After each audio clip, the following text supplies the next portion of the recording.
quizás cuando tú dijiste, yo no lo había visto así, que era un hombre que venía del futuro.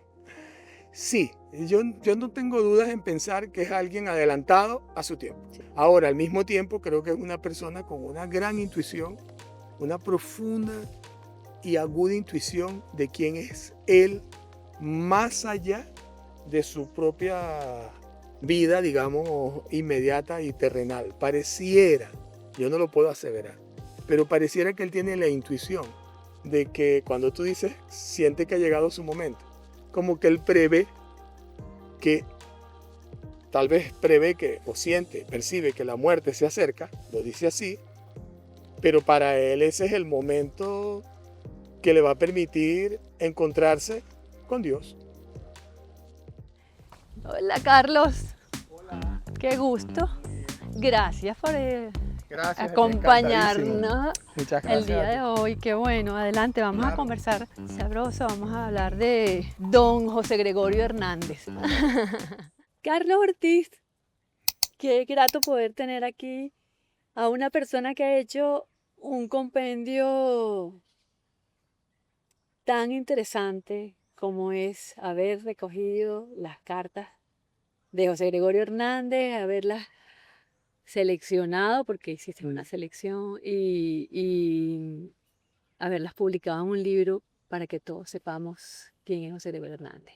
Pero antes que todos sepan quién es José Gregorio Hernández, a través de sus cartas, vamos primero a decirles quién es Carlos Ortiz Usual. Carlos Ortiz Cruzual es filósofo, editor y docente. Se ha desempeñado por más de 10 años como profesor de la Escuela de Letras de la Universidad Central de Venezuela, productor y consultor editorial. Con casi 30 años de experiencia, ha trabajado en gestión de publicaciones en Fundarte, Biblioteca Nacional, Museo de Bellas Artes, en la UCB, los libros del Nacional y el Centro Nacional de Historia. Colabora con Editorial Dávar y es editor independiente. El profesor Ortiz compila y publica en el año 2000 las cartas que nuestro recientemente proclamado santo José Gregorio Hernández escribió a familiares y amigos entre los años 1888 y 1917 en el libro Santa Palabra, que poco tiempo después se reimprime y en el 2004 la Editorial Intermedio de Colombia hace una edición de tapa dura.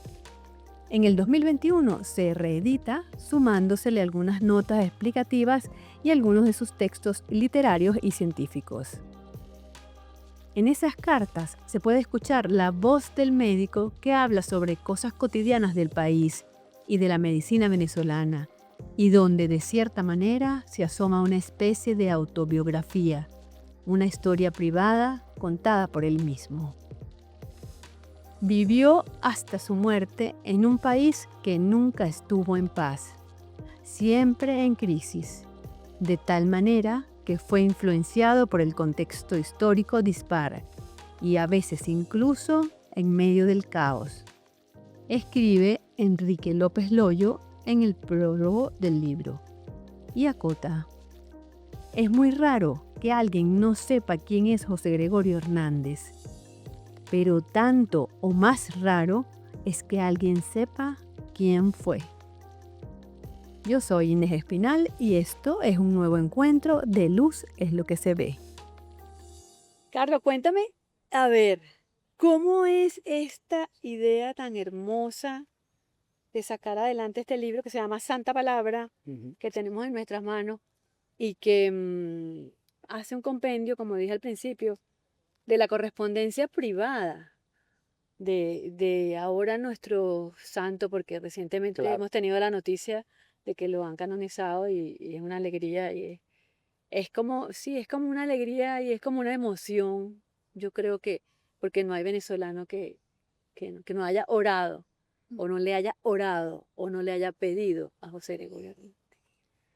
Así es. Y yo diría que es un logro de la gente, además, porque esperó Bueno, tanto tiempo, insistió tanto, hizo mucho. Creo que la gente, más allá de la formalidad de el derecho canónico y el debido sí, proceso que tiene que seguir la causa de la canonización de una persona, la gente hizo mucho esfuerzo, la gente insistió mucho siempre en que eso se cumpliera.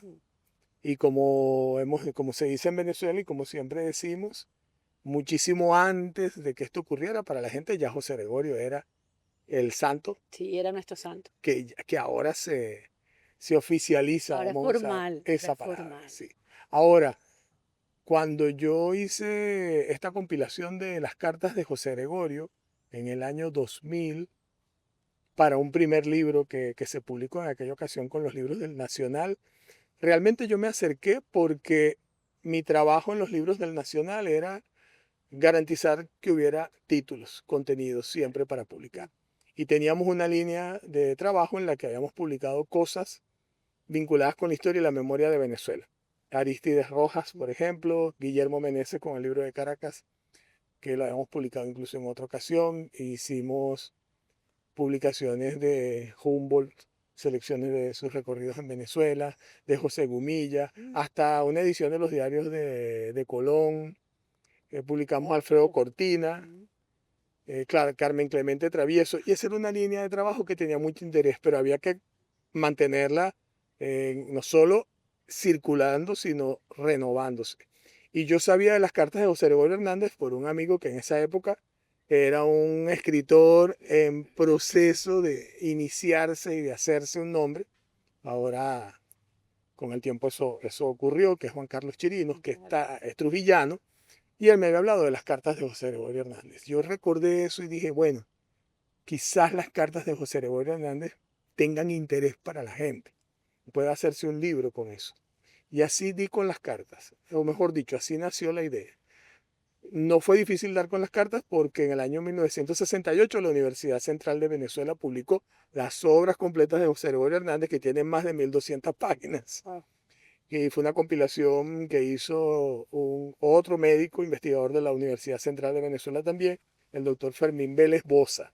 Y ahí estaba su correspondencia, por lo menos lo que él logró compilar hasta esa fecha. Y la correspondencia es bastante voluminosa porque, bueno, simplemente la manera de comunicarse era por cartas. Claro. José Gregorio Hernández estuvo escribiendo cartas mucho antes de que el teléfono se instalara en Venezuela.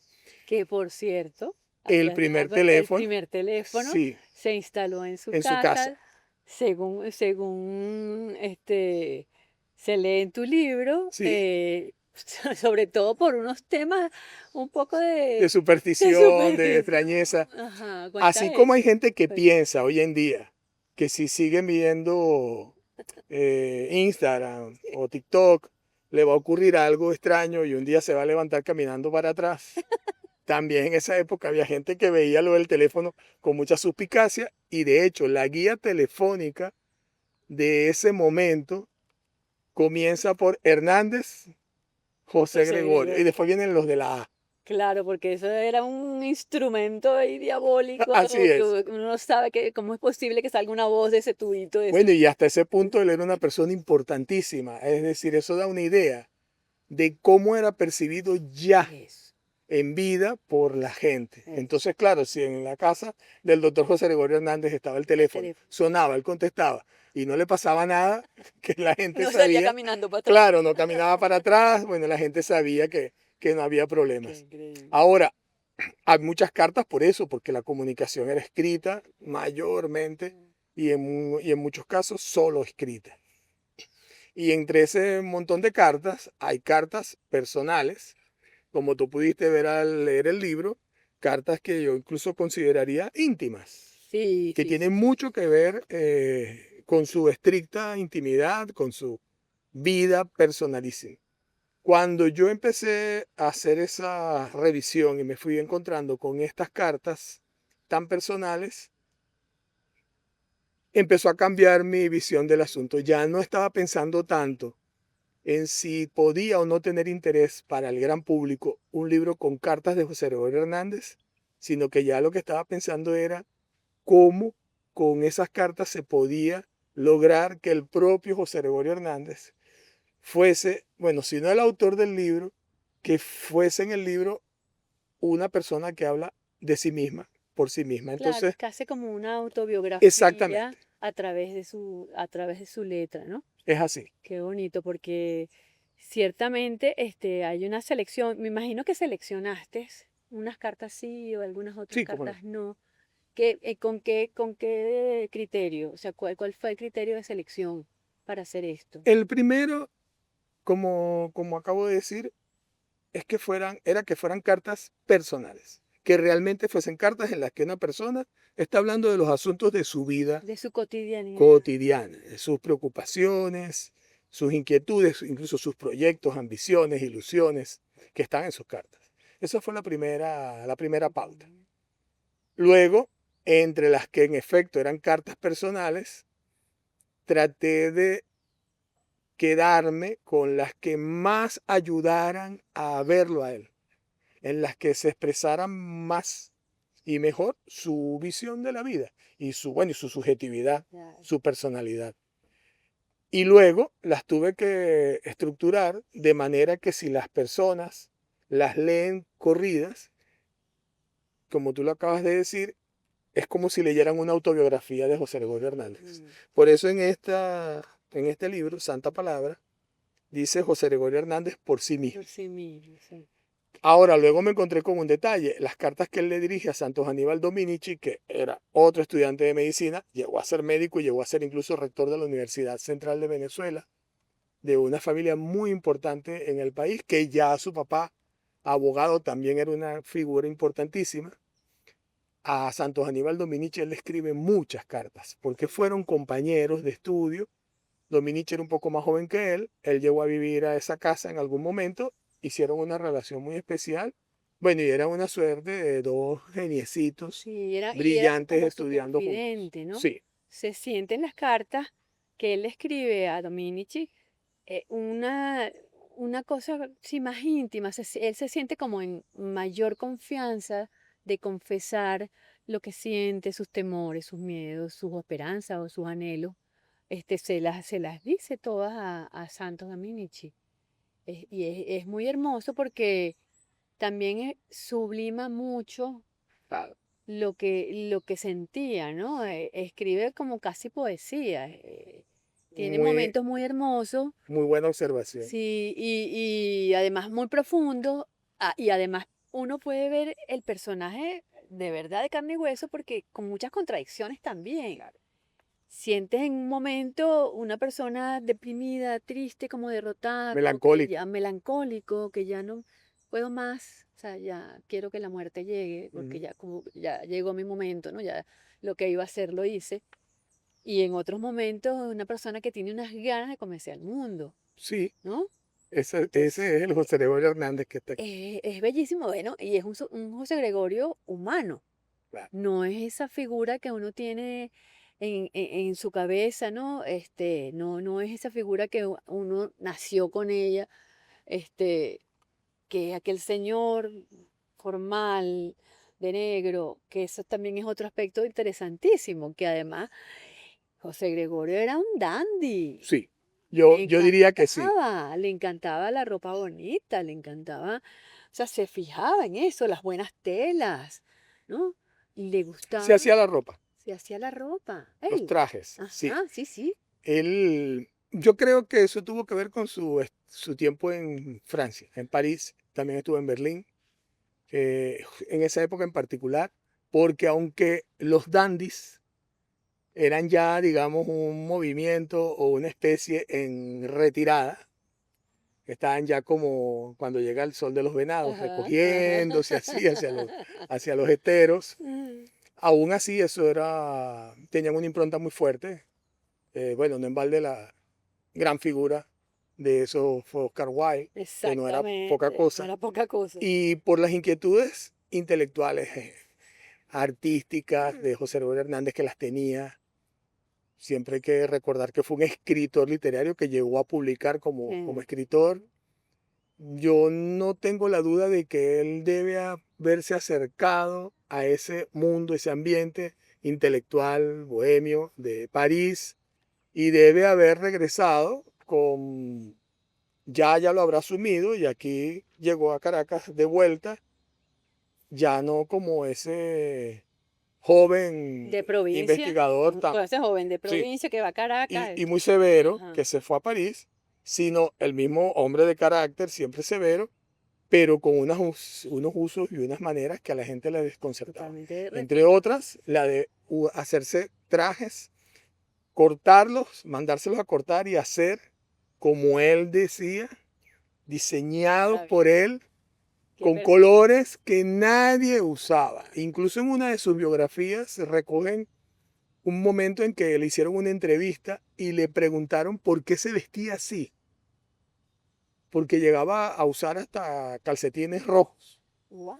Y Pero entonces eso sí es verdad que la respuesta de él es muy interesante. Él dice, bueno, porque yo salgo a la calle vestido así y yo sé que voy a llamar la atención y aunque sea por un momento, la gente va a dejar de murmurar, de chismear, de ocuparse de la vida ajena, de estar se van a criticando a ocupar de los mí demás y me van y hablan de mí, no importa. Que me parece que esa respuesta interesante. es doblemente irónica. La Bueno, primera es que fue su manera de poner en el sitio, digamos, a la persona que lo entrevistó. y dice además lo atento que estaba Claro, a cómo se manejaba la vecindad o el exactamente. vecindario o cómo se manejaba la Caracas de ese momento, ¿no? Sí, claro. Una manera de decir, yo he visto así porque quiero, Claro, y al mismo tiempo decir, la gente se mete demasiado en la vida de los demás, debería sí. dedicarse a otra cosa. Interesante porque eso, fíjate que nos devela además que él era un tipo avanzado de todas, desde que era estudiante, ¿no? Desde que era un niño también. Porque él, luego que se gradúa, regresa A los Andes, a los Andes sí, y pasa una temporada allí y se devuelve espantado, claro. literalmente, del atraso que tiene allí el pueblo, de la ignorancia, de la falta de recursos sobre todo, ¿no?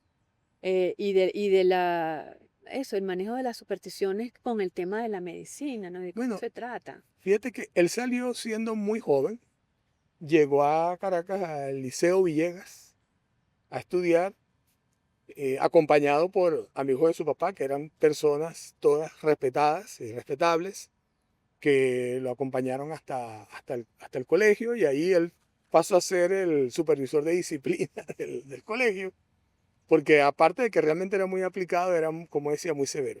Ahora, él llegó a estudiar medicina no porque quería, sino porque su papá se lo ordenó, Mm, porque él quería estudiar derecho, mm, quería ser abogado.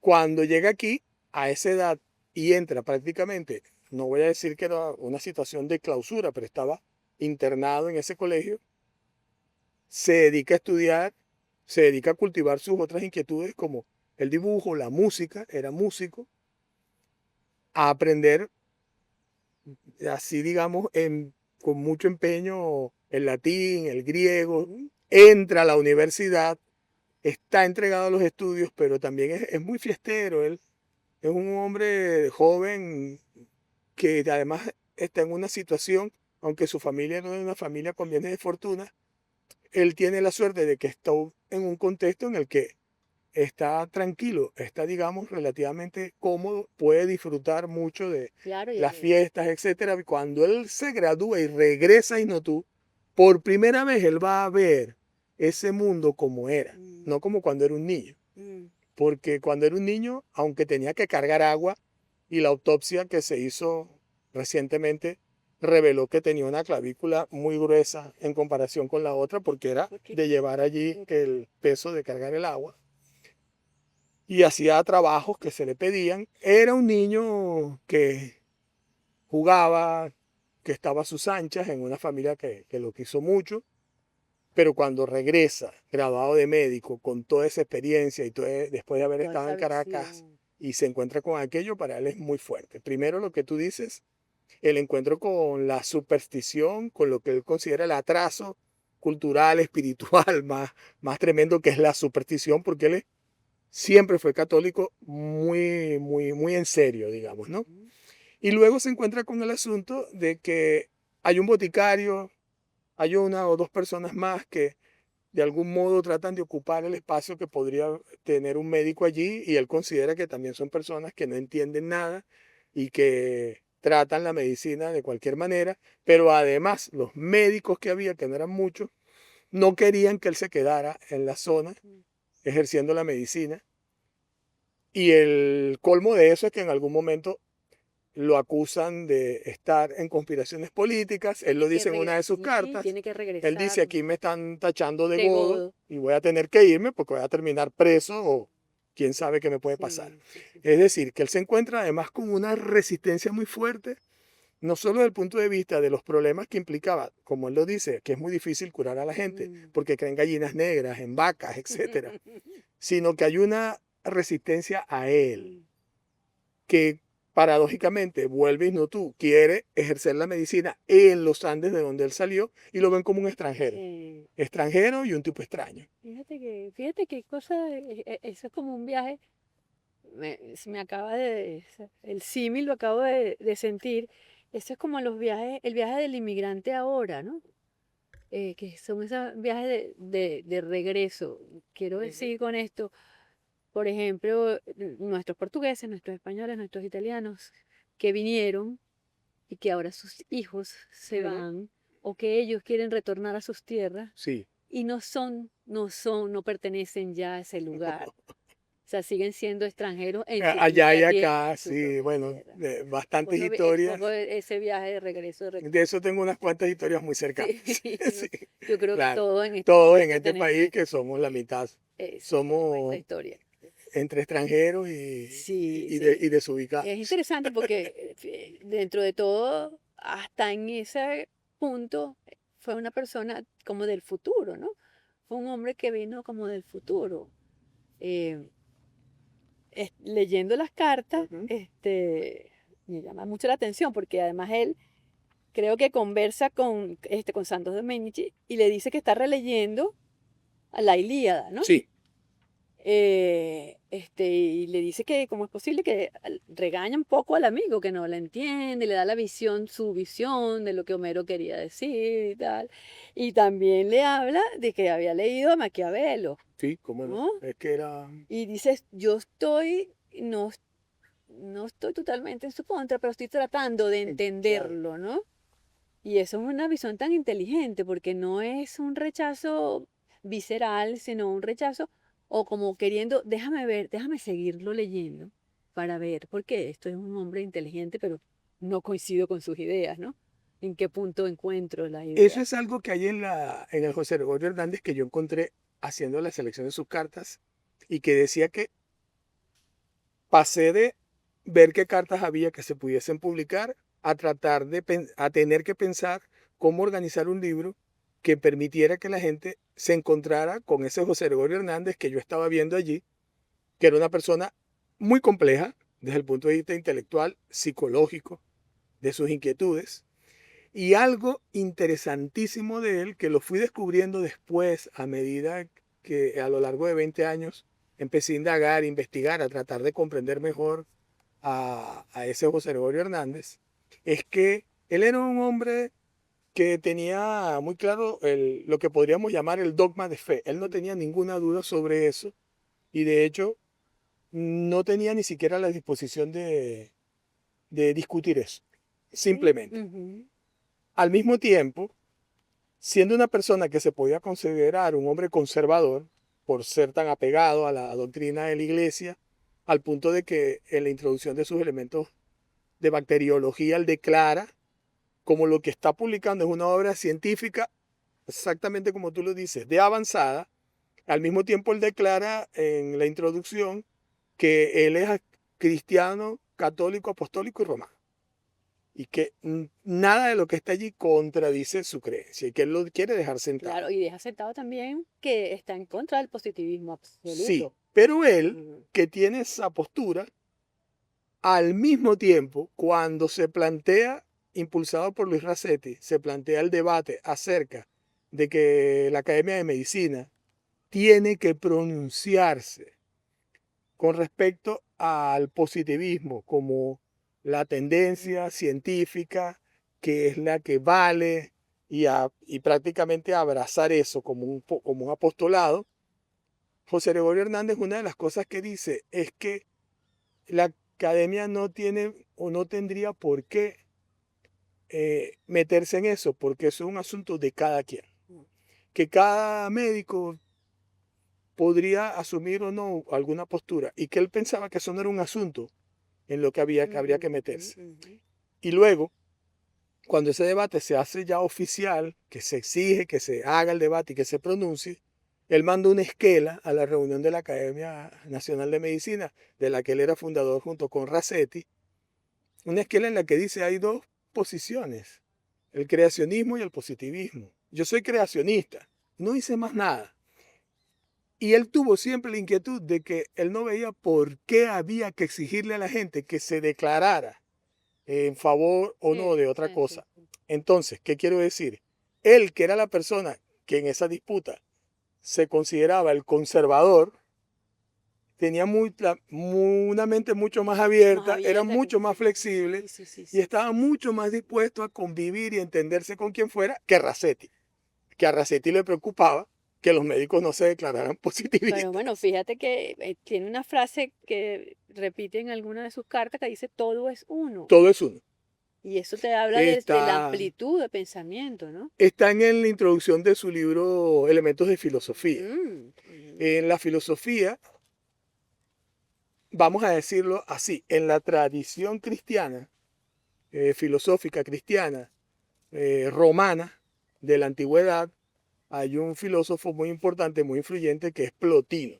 Y Plotino tenía la doctrina o la teoría del uno. Pensaba que toda la diversidad y la estructura compleja de la realidad, aunque él no usaba estas palabras, por supuesto, se explicaban por un principio de organización y que le daba sentido a la totalidad, que era lo uno o el uno. Y José Gregorio, que es un filósofo también cristiano, que sigue una tradición de comprensión de la complejidad de la realidad, que en la tradición cristiana, digamos, está muy marcada por Santo Tomás, por Aristóteles, tiene esa convicción de que todo es uno, que está muy arraigado en el origen de esa visión cristiana filosófica. Y cuando él escribe su libro, él declara que si la gente ve con extrañeza que él profese sus ideas religiosas, sus inquietudes espirituales y al mismo tiempo sea un científico que además escribe sobre filosofía, bueno, que es, en ese momento se ve como la cosa más racional que puede haber, él dice, yo les responderé a quienes me preguntan si hay alguna contradicción, que todo es uno. Esa es su manera en general de responder a esas aseveraciones cuando se le inquiere sobre cosas. Tiende a ser sereno y a responder de forma muy concisa, bueno, con afirmaciones que no cierran tampoco las discusiones, sino que simplemente declaran que esa es su Esa es mi visión. posición y esa es mi Sí. visión. Bueno, cuando dice yo no soy positivista, soy creacionista, punto, no, sin dar explicaciones.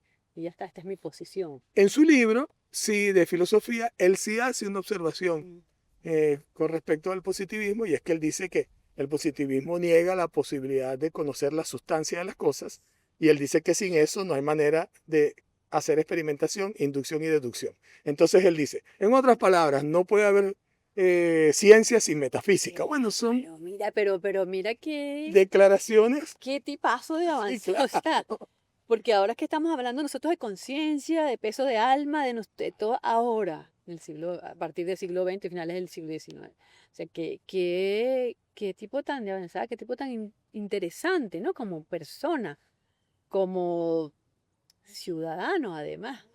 Y hay una faceta de él que me parece también súper interesante porque habla mucho de lo estructurado que era y de lo organizado. Esto de que él cuando se va, creo que en el primer intento, segundo intento, Italia. a Italia, a la Cartuja, Sí, sí, sí. le deja una carta a su hermano, querido César, apreciado César, y le escribe toda la casa organizada. He dejado en tal parte, en el marco de la puerta, la llave, Dentro del escaparate. en una caja con los escondido. papeles, están los papeles Sí. de la casa y de la casa de mi hermana, y no sé qué, de la calle del sobrino, no sé qué más. O sea, todo detallado perfectamente. O sea, todo, no hay manera de que ustedes no cumplan Es así. estas normas para que la casa funcione, Y para que la familia se mantenga, eh, cohesionada. sí, cohesionada y Ajá. además que salgan adelante. Digamos, él tiene una condición de pater familias que adquirió prácticamente de forma accidental desde que su papá falleció y él quedó a cargo de la familia porque además él era el que había podido venir a Caracas a formarse de esa manera. Y toda la vida él trabajó para que la familia se mantuviera ordenada, organizada. Les daba muchas orientaciones acerca de cómo manejar el patrimonio familiar. Hay una carta que no está aquí, en la que al mismo hermano que le deja todas esas recomendaciones, le escriben unos términos muy duros Mm, por el mal manejo mm. de los bienes de la familia. No es que se los tomó o se los Sí, estaba pero agarrando, no sino hizo lo que que no hizo lo debido. Mm, Y él logró que su familia, en efecto, se sostuviera, se mantuviera unida, incluso después de su muerte. Sus sobrinos estudian medicina, uno de sus sobrinos publicó una compilación exhaustiva de trabajos de José Gregorio Hernández, incluidas recetas, fórmulas magistrales y testimonios sobre José Gregorio Hernández, que es un libro que se llama Nuestro tío José Gregorio Hernández ok. y que tiene como 5.000 páginas. Mm, Son dos volúmenes enormes, dos tomos. Ahora, José Gregorio Hernández, como tú decías, cuando lo ves desde el punto de vista de cómo se expresa, aquí en el libro yo digo que es un hombre en el que habitan, o un alma en la que habitan tres Tres personas, personas. Sí. porque según a quien le escriba, uno encuentra a tres personas diferentes. Ese hermano mayor, que es un padre severo pero Guía severa. afectuoso Ajá. y muy pendiente realmente, es decir, ninguno de sus familiares podía decir que él no se ocupó y que no le prestó atención, pero muy severo, correctísimo y como tú dices, muy organizado, muy seguro de sí mismo. El otro, que lo encontramos, en el libro yo busqué tres cartas que traten de expresar eso, que le escribe a veces libremente a su sobrino y le recomienda el tipo de telas que tiene que comprar Sí, y le sí. explica cómo se usan los redos de los pantalones y Que que es una use el belleza, anillo, que use el anillo. claro, que le Eso esté también lo enviando, iba a decir, qué todo interesante, porque eso, le envía además el sello. claro, el sello de Este la es nuestro familia. sello del Sí. familiar, llévalo con orgullo para que la gente sepa quiénes son. Y ese José Gregorio es muy jovial, tiene mucho sentido del humor. Y está el José Gregorio, que como tú bien lo dijiste, se comunica con Santo Aníbal Dominici, donde yo creo que hay una comunión espiritual Sí, que no es que no la tenga con los otros, sino que con es él diferente. se permite, como tú decías, confesar y abrir su corazón, decir cosas que no le diría a nadie. Estoy seguro, lo he ido deduciendo, de que además muchas cosas están dichas en clave, porque esas cartas pueden caer en manos de cualquiera y bueno, Incluso lo expresan sí, las cartas muchas cuando veces, le no le... pone números Sí, para seguir la secuencia de cuáles van y cuáles exactamente. E vienen. incluso le dice en una de las cartas, no me envíes las cartas con tal Sí, persona, porque no confía. que no confío en él. Entonces ese José Gregorio que le escribe a Santo Aníbal Dominici, como tú dices, es el José Gregorio, Qué que se bonito. permite, es como que cerrara la puerta, dejara el bullicio allá atrás, Sí. a la gente haciendo sus cosas y dijera, yo también Soy un ser, necesito yo soy un ser un humano. tiempo para mí. Sí. Y ese tiempo para mí es escribirle a alguien que sabe que lo va a comprender, que entiende de lo que está hablando, y es él a quien le dice esa cosa tan fuerte de la carta que escribe desde Nueva York en octubre de 1917, en el que le dice, solo me consuela la dulce muerte tan deseada. Veo que la vejez avanza hacia mí y le dice que está nostálgico porque recuerda, sentado entre estudiantes, recuerda el tiempo en que él también era estudiante y esa cosa que es tan significativa que le dice, ahora estoy nuevamente viviendo mis tiempos de estudiante. Cuando me encuentro sentado en los bancos se me olvidan los años que he pasado y viéndome entre toda esta bulliciosa juventud estudiantil. Los de aquí son los mismos que los de allá. Me parece que soy uno de ellos y reaparecen en mi mente las ilusiones y las ambiciones de aquellos tiempos que afortunadamente hoy se han reducido a polvo. Sí, pero Con- fíjate que pura poesía esa carta, Sí, porque además refleja un José Gregorio que siente que ya está llegando su momento, ¿no? sí. Pero además que siente también cuando se reúne con los jóvenes estudiantes que se le despierta una chispa de vida de nuevo, ¿no? Entonces nos muestra esa dualidad en que, bueno, creo que todos los seres humanos pasamos por allí, ¿no? Porque es un alma, quizás cuando tú dijiste, yo no lo había visto así, que era un hombre que venía del futuro. Sí, yo no tengo dudas en pensar que es alguien adelantado a su tiempo, Sí. al momento en el que está. Ujú, Y al estar adelantado a su tiempo, va a estar siempre desubicado, mm, de un modo u otro, va a sentirse desubicado. Ahora, al mismo tiempo, creo que es una persona con una gran intuición, una profunda y aguda intuición de quién es él, más allá de su propia vida, digamos, inmediata y terrenal. Pareciera, yo no lo puedo aseverar, pero pareciera que él tiene la intuición de que cuando tú dices, siente que ha llegado su momento, como que él prevé que, tal vez prevé que, o siente, percibe que la muerte se acerca, lo dice así, pero para él ese es el momento que le va a permitir encontrarse con Dios. sí, sí, realmente, porque Sí, él se sintió como muy frustrado en estos dos intentos de querer formar parte de algún monasterio, de ser parte de alguna, este, ¿cómo se sí, de la llama? De la congregación, el- congregación. el de la, él estaba primero, como tú dijiste, en la Cartuja, luego volvió a Italia nuevamente a ser monje de clausura. No pudo con los trabajos pesados que tenía. Ujú. Y su Eh, salud estaba muy el frágil. doctor Santiago Enrique López. López Loyo, que hizo el prólogo del libro cuando todavía era presidente de la Academia de Medicina, fue quien dirigió la autopsia. Mm, Y él dice que la autopsia reveló por la configuración de su caja torácica, dice que definitivamente él era una persona que estaba aquejado por asma, que tenía esa afección y que iba a ser imposible que en condiciones de clausura, de además de privaciones y bajo ese frío del invierno, él decía que no iba a haber manera de que José Gregorio Hernández pudiese llevar adelante esos trabajos tan exigentes mm. y que es porque estaba enfermo.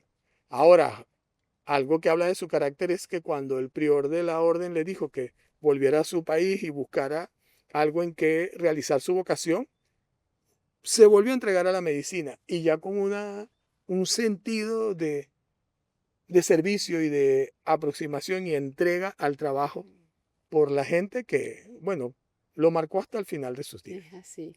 Hace también un estudio que, según entiendo por tu libro, deja inconcluso que este estudio de los momentos de éxtasis de Santa Sí, Teresa, que también me parece súper interesante y de nuevo muy de avanzada, porque en esa época generalmente ciertos momentos femeninos eran momentos histéricos, se determinaban como momentos histéricos médicamente. Y él haciendo toda un análisis, nos explica que no, por favor, o sea, primero se pone se disgusta sí, mucho claro. con quien hace esta aseveración, y después dice, después de evaluar el caso de Santa Teresa, dice lo que sufría de profundos dolores reumáticos, ¿no? Sí, él, sabes que con O sea, Santa claro, Teresa, tenía situaciones de éxtasis en oración, en meditación profunda, pero ese aquejamiento de su cuerpo era porque sufría de de un porque reumatismo muy avanzado, crónico. con Santa Teresa de Jesús, como sabes, en algún momento pasó como con Juana de Arco. Es decir, en, no faltó quien dijera que Juana de Arco estaba loca y por loca la llevaron Mm, al martirio, ¿no? Digamos ingratamente. No, no es una historia desconocida, que por cierto es una historia que Rómulo Gallegos en algún momento convirtió en obra de teatro. mm, Escribió un drama sobre Juana de Arco. Y con Santa Teresa de Jesús también había quienes decían que estaba loca, que era un problema de salud mental. ujú. Bueno, estamos en un contexto en el que en efecto Freud va a aparecer en su momento con sus estudios sobre la histeria y va a establecer este asunto, pero José Gregorio lo veía primero como una afrenta a la santidad, a la condición de una persona santa. Sin duda, eso para él era importante y era difícil de manejar y lo quiso enfrentar, pero ya ves cómo. Él no hizo él no salió como un cruzado públicamente a descalificar a nadie, sino que se sentó a trabajar desde el punto de vista de su formación médica en el asunto, en el caso de Santa Teresa de Jesús, para tratar de establecer cuál era su verdadera enfermedad, porque no estaba negando que tenía un padecimiento. Sí.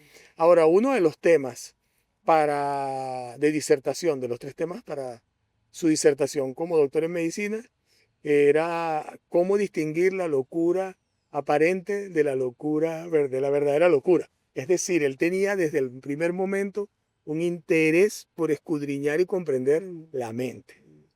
No hay en sus cartas, al menos hasta donde yo pude ver, nada sobre eso, pero veo que en el caso de Santa Teresa de Jesús es desde la reflexión y la aproximación que le permite la ciencia, como él quiere, fijar su posición. Una vez más, lo vemos en un plano en el que a la hora de la polémica, él prefiere fijar su posición por esta vía. Escribo un libro donde hay un prólogo que advierte esto. Escribo un libro donde muestro una investigación experimental que me lleva a estas conclusiones y hago esta salvedad. Voy a escribir un trabajo sobre cuál es la verdadera enfermedad de Santa Teresa de Jesús. Sí, sí, Pero no sale a descalificar a sí. nadie y sobre todo, que es importante, creo que, y por eso decía, es interesante que alguien podía haber pensado que en una polémica intelectual él iba a ser el más conservador. Él pareciera no querer fijar estas posiciones como un asunto dogmático, sino como una posición firme, categórica, que es la suya. De hecho, en su libro Elementos de Filosofía, él dice, esta es mi filosofía, que ha orientado mi vida. Yo la quiero compartir porque puede ser de utilidad para otros. Exactamente, qué bonito. Fíjate que también hay una cosa importante y ya quizás para que redondeemos esta Sí, conversación y cerrarla, es el hecho es cuando se muere José Gregorio. José Gregorio, previamente, muy afectado por la Primera Guerra Mundial, dice, yo daría mi vida ujú, para que esto se para que detenga, se ¿no? Para concrete la paz. concrete la paz. Y justamente se muere el día en que se firma la paz. Ujú, el Este, Tratado de Versalles. el Tratado de Así es. Versalles, y es atropellado, bueno, y fallece. Entonces, uno hila, ¿no? Obviamente, y dice, caramba, él estaba, o sea, yo no sé, él hizo ese milagro. Mira, Es que, hilando muy fino. sí, Pero además, perdón, sí, para que me hagas el comentario completo. sí. Quiero además que me comentes porque se dice aquí en el libro que quizás su primer milagro luego de que fallece es un milagro de tipo político. Sí, era lo que Eso te iba me a decir. parece maravilloso. Yo, yo Eso me pienso, encanta. sí, yo pienso, y lo he dicho, y así lo dejé en el libro, que ahí queda. Además ya no me puedo echar para atrás. El primer milagro de José Gregorio Hernández es un milagro político. La Universidad Central de Venezuela estaba cerrada desde 1912, a raíz de una reforma en relación con la forma de ingreso y de ascenso de los profesores, Ujú.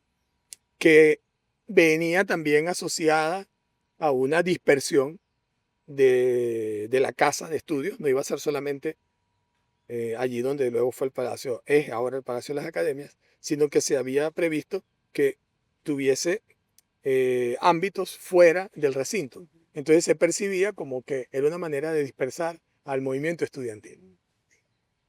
Y a eso se sumó que se estaba preparando un estatuto de instrucción pública, código de educación pública, que establecía que en la Universidad Central de Venezuela se eliminaban para siempre los estudios de De filosofía, filosofía. que en efecto se hizo. Eso generó una serie de controversias tan fuertes que el rector renunció y la universidad fue cerrada. Una orden ejecutiva. Se cerró la universidad. Cuando José Gregorio Hernández murió, en esa multitud tan grande que colmó la ciudad, literalmente, se tragó la ciudad, porque si hubiera habido un dron no habría forma de mirar, sino personas, como esas crecientes que hemos visto con el calentamiento global, pero solo en vez de agua iba a ser gente. Entre esa gente había muchos universitarios que, bueno, habían podido continuar sus estudios de forma libre en algunas cosas específicas, otros que eran clandestinos porque conspiraban contra Gómez, en fin, y empezó el clamor de que José Gregorio Hernández tenía que ser honrado por los jusevistas, pero eso no había manera de que ocurriera.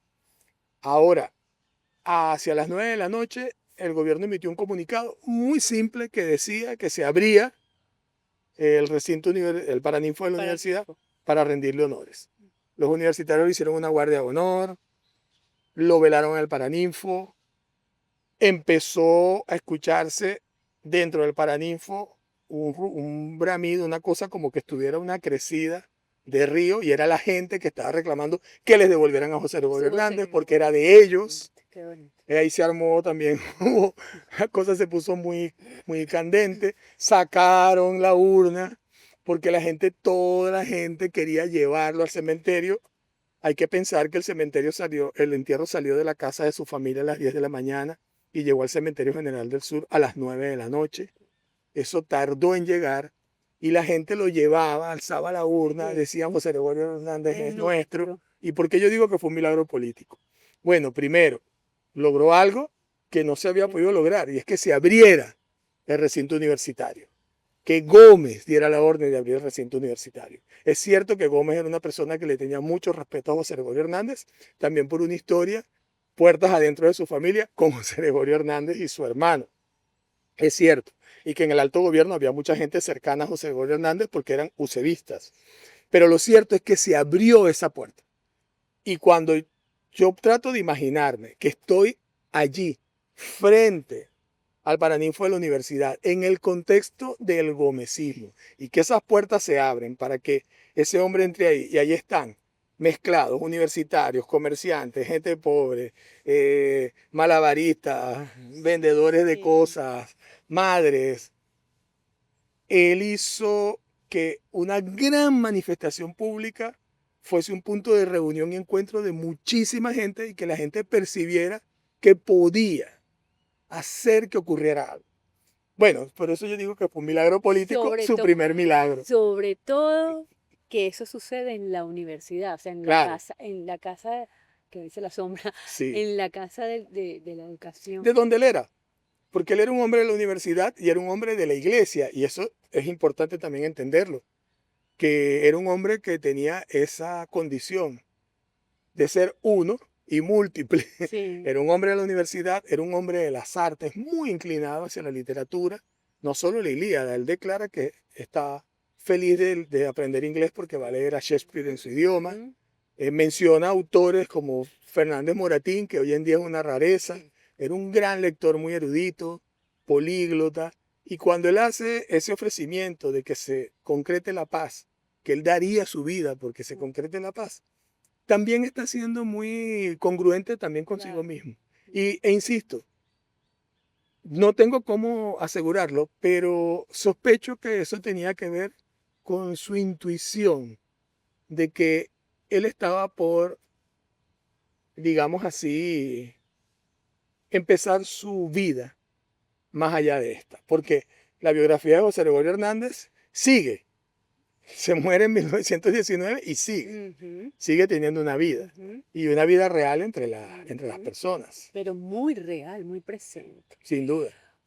Qué bonita conversa, Carlos. Muchas gracias. Y de verdad que, bueno, esto ha sido un rato súper agradable, nos ha hecho darnos una visión y hacer un paseo por la vida de un personaje que nos ha acompañado siempre, de un personaje que todos creemos que conocemos, pero la verdad es que no lo conocemos tanto, y que forma parte de, bueno, de nuestra venezolanidad. Gracias, de verdad. Gracias. Muchas gracias. Espero Muchas gracias a ustedes. que esta conversa les haya servido para tener una visión diferente, nueva y renovada. Y además, para que invitarlos a que disfruten del libro Santa Palabra, que no conversamos, pero está diseñado por Jaime Jaime Cruz, Cruz, qué claro, bonito la portada. Así sí. que aquí les dejo. Sí, Gracias. para mí es un libro feliz también, es por eso, porque Mucho. Sergio Dávar y Jaime Cruz son grandes Qué amigos bonito. de mucho tiempo trabajando con ellos. Gracias, Vale. Encantadísimo. Gracias a ti. Este episodio ha sido grabado en el Parque Cultural Hacienda La Trinidad, a quienes agradecemos profundamente su apoyo y generosidad con el proyecto.